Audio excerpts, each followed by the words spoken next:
Good morning.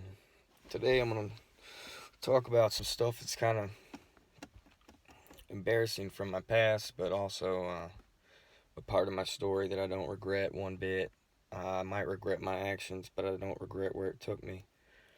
Um, I'm going to talk about how I came from atheism to Christianity. It's a hard thing to talk about, definitely, but I think it's important to give a little history of what God's done for me. I used to be, I was raised in the church. I've said previously in some of my other videos, if you haven't seen any of those. I was raised in the church. My dad is actually a pastor, has been a pastor for years and years. One of the godliest men I know. Every time the doors were open, we were there. I got to see the good, bad, the ugly of the church. And a lot of what I hear from people now that are in a situation like I used to be in is the hurt that they got from the church. The pain that someone caused them, or that someone took advantage of them at the church. And I just want to be clear, that's not a representation of the church as a whole. Anywhere you go and look, there's going to be somebody that doesn't reflect the cause or the mission of the place where they're at. You could get 10 lawyers together, one of them would be crooked. You can get 10 pastors together, one of them probably be crooked. You can get 10, 10 anything together, and one of them's probably going to make a lot of mistakes, or not care about the greater good. But where I'm going with this, I was raised in the church. I stayed in the church all the time. I feel like I had a really strong faith when I was younger. Being around it so much, I learned a lot about the Bible. I learned a lot about what Jesus did for me. And when I got a little older, I kind of got away from that, and I changed my priorities. I started dabbling in drugs. Everybody knows my story with my addictions, and I was lost, selfish, and empty. You know, I spent from about the time I was 18 or 19 until last year. I spent a lot of my time trying to disprove the Bible, trying to disprove the story of Christ, and trying to sway anybody into my way of thinking that I could. I thought it was ridiculous. I thought it was like a fairy tale, like the Tooth Fairy. Jesus wasn't real. It was just something people took comfort in. When things are going bad, talk to this guy. He'll make it go good. You know, and what that did was it made me focus on myself, and I used that in various ways. I would put my needs before anybody else's. Uh, I was the most selfish person I can think of right now, and I was downright just mean. I tried to set my own goals and purposes, and it fell short of them every time. And that's not for a lack of effort, not for a lack of, competency.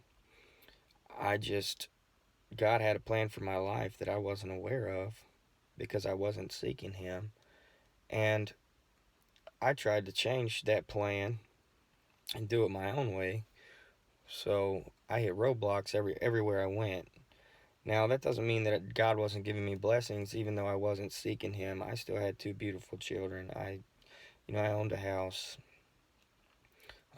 I had a wonderful job multiple times, but my priorities were elsewhere. I wasn't doing the things that I was supposed to be doing as a man that's been given this life as a gift and has a short time here to make it serve its purpose before I enter eternal life with God.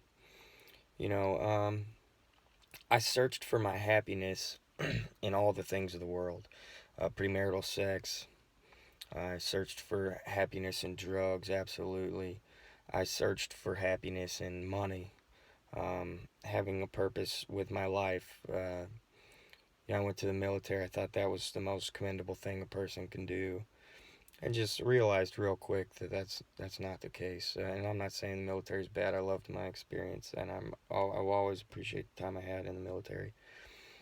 Um, but I tried to find happiness in all these things, and I could never find happiness. I always felt empty right here. And a lot of it, when someone says, all right, take a minute, let's point at ourselves. You don't point here, you point right here. That's where your heart is. And where your heart is, not just your mind, where your heart is, that's where your life is going to be led to. And my heart was set on making these decisions based on my personal thoughts instead of giving my heart and my mind over to Christ and trying to follow the will that he has set out for me. And I still don't understand what that is. And it'll probably take a long time for me to know what his exact plan is, or to know, if I ever know. But I can tell you what I do now is I use my abilities that I was given by God to honor God instead of using them to fight against God. And one of the, there's a couple of stories in the Bible that really jump out to me. And one's Paul. He used to be Saul. He was a persecutor of Christians. He actually murdered Christians. And the Lord took over his life and actually blinded him and turned him into one of the biggest assets for the Christian faith at that time that the world has ever seen, and still today. This is a guy that used to persecute Christians, but was worshiping God till the day he was killed. And he was put through so much stuff, but praise always came from his lips. And I could tell you, when I decided to surrender from my ways of the world, and I'm not going to hit you with quotes. I'm not going to hit you with numbers and all this. I can't tell you what to believe, but I can tell you what God's done for me. And I can't tell you, I'm not going to sit here and force religion down your throat. If you want to turn my video off, you're more than welcome to. And I'm not trying to degrade or demean anybody that doesn't believe in God. I'm just trying to bear witness to the things that have happened personally to me. And that's the only testimony I have, is my personal testimony.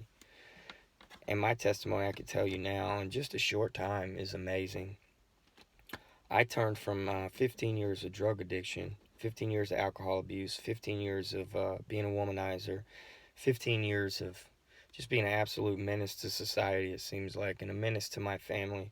And if you would have asked me when I was trying to run everything myself, what I wanted most in the entire world, it was to have my family back. And at that point, I didn't realize that my actions was the one thing that was running my family away. And my story back into Christianity is kind of strange. I was at a recovery center for drugs and alcohol, and a guy came in. He had lightning bolt tattoos on his eye, teardrops on this side, swastikas everywhere. And I judged him as soon as I saw him, just like I used to do with everybody. I said, man, I'm going to hate that guy. Like, I don't believe that stuff. I think people are equal. I'm not going to like this guy. And from the first time we spoke, we became inseparable. And I still tried to argue with him. He was a believer. He had turned from his ways. And he has a wonderful message of salvation and redemption. But he turned from his ways and became a firm believer in Christ, and was working toward his purpose in Christ. And he got me back in the Bible. We made a bet that if I could find something in the gospel, he wanted me to read Matthew, Mark, Luke, and John. And if I could find something that I could honestly argue about, he would come to the traditional classes we had. And if I couldn't, then I would go to the faith-based classes. And needless to say, 2 days later, I was in faith-based class. Still didn't believe, but I made a bet, so I stood with it. I got into faith-based class, and they were talking about prayer, and I had remembered I used to do that every now and then. So I decided, hey, what do I have to lose? If I pray and there's nothing up there, I'm sitting right where I was at now. If I pray and there is something up there, I'm in a lot better situation than I was before. And I had that mindset. I would rather at least give it some sort of effort and there be a God than give zero effort and there, or give some sort of effort and there not be a God, than give zero effort and there be a God. And that would be a mighty wake up call on my day of death. Now, I got in this class, and that night I had been reading my Bible for a couple days, and I got down on my knees next to my bed and I prayed, Lord, please take this hurt from my heart, and take these thoughts out of my head. I can't do it on my own anymore. I've tried for 15 years and nothing's working. And so that next morning I woke up and something just seemed strange. I had a wonderful night of sleep that night. I never sleep. I have the worst sleep pattern in the world. But I had a wonderful night of sleep, and I sat up in my bed and I felt just weird. I felt a feeling I hadn't felt in a long time. And I looked around and I realized I was smiling. I was like, what is this on my face? I was happy. For the first time in years and years, I was happy, genuinely happy. And I had no anxiety that morning. And this was an emotion that I didn't know, because the only emotion that I had in my addiction and my loss and, in my selfish, empty state was anger. And that was mainly because of fear. I feared all of my decisions. I feared my addiction. I feared being around my family. I feared that I would die and realize that I was nothing but worm food. And when I decided, you know what, I'm going to make a commitment to do this thing and just see what happens, it was like turn on a light switch. People started to realize that my life was changing. People started to realize that I was changing, and God was coming to me and giving me things that I never thought possible. And I'm not talking about, oh, here's the keys to a new Maserati. I'm not talking about, here's the keys to a wonderful, beautiful house. I still have struggles financially. I still have struggles with my thoughts. I still have struggles with ideas of relapse, which usually prayer take that away. Thank God, get behind me, Satan. But my transition has been so much easier, and the blessings that I've seen bestowed upon me in such a short time highly outweigh anything that I ever received living in the world. I have a roof over my head. I don't have to worry about where my next meal comes from. I can get from point A to point B. I don't have to worry about that. My family is back in my life. I get to see my kids and have genuine good time with them more than I ever have before, and getting to share the gospel with them and them asking me questions about it. And they watch me play in church, play guitar and sing, and they sit on the front row and they're so excited. That is an absolute blessing in my life, and that brings me more joy than anything I have ever felt in my entire life. Finding a God that died for me to get rid of my sins. He loved me so much that he gave his son. I could not imagine if somebody even got close to my son with the intent of hurting them, I would go absolutely ape. But he gave his son knowing he would die on the cross for a sinner like me. My sins are written on Jesus' back in the stripes from a whip.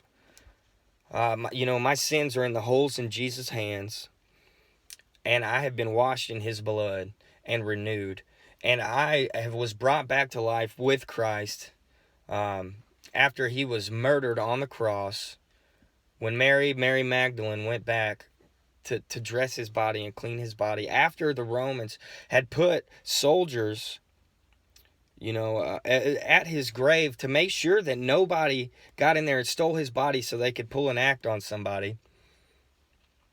Mary Magdalene went down there to see the body of Christ and put some perfume and wrap his body, and the tomb was wide open. There was an angel sitting on the stone that was rolled in front of the tomb, and he said, he's not here. And that's when my sins were cast away. My sins were forgiven, and I was redeemed. And I tell you what, I was a sinner that would have been a poster child for sinners, and now my heart has been softened to the point where my main purpose now is to get out and help other people who are lost. And I tell you, no matter what you're looking for. Maybe you've been hurt by the church. Nobody was hurt more by the church than Jesus Christ himself, and he still sacrificed himself for the church. Now, I'm not saying if somebody wronged you in the church that they're okay, they're good, they're great, whatever. I'm not saying that. And if you were hurt by the church, I am deeply sad, and my heart breaks for you. But I want you to know that Christ, those people were not a representation of the love that you can receive through Christ.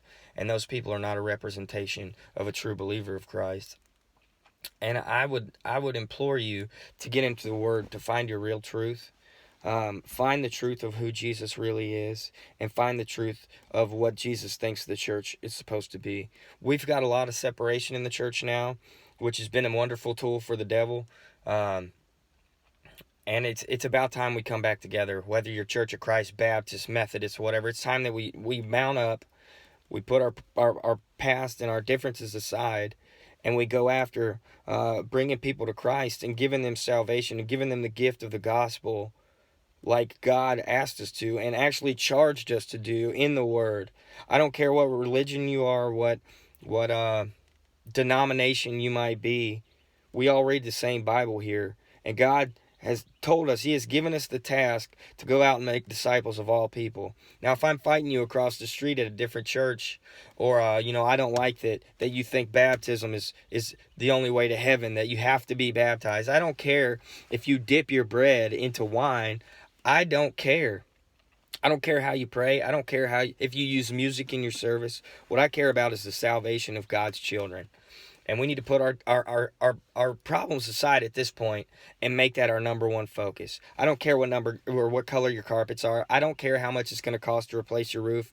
We need to quit focusing on the building and focus on the spirit that's inside when 3 or more gather in his name. And we need to make it our priority to get lives to Christ.